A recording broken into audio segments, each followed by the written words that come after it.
بسم اللہ الرحمن الرحیم۔ دوستو، ایک ایسے صحابی ہیں جن کا نماز جنازہ نبی رحمت سرکار مدینہ صلی اللہ علیہ وآلہ وسلم نے 70 مرتبہ پڑھایا ہے، کیونکہ غزوہ احد کے اندر نبی رحمت سرکار مدینہ صلی اللہ علیہ وآلہ وسلم کے 70 صحابہ کرام شہید ہوئے۔ ان میں سید الشہداء سیدنا حضرت سیدنا امیر حمزہ رضی اللہ تعالیٰ عنہ، جن کا لقب نبی رحمت صلی اللہ علیہ وسلم نے شاہ فرمایا اشہد اللہ و اشہد رسول ہی، وہ اللہ اور اس کے رسول کے شیر ہیں۔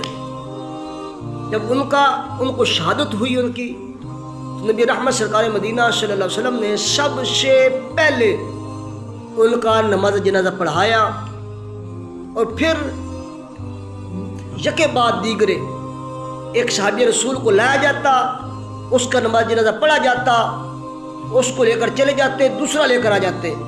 ہر ایک صحابی کے ساتھ حضرت سیدنا امیر حمزہ رضی اللہ تعالیٰ عنہ کا جنازہ پڑھایا گیا، اس لیے کہ آپ کا مقام، آپ کا مرتبہ، آپ کی شجاعت کے لیے اللہ کے نبی نائب غیوب صلی اللہ علیہ وسلم نے آپ کا 70 مرتبہ ہر صحابی کے ساتھ جنازہ پڑھایا۔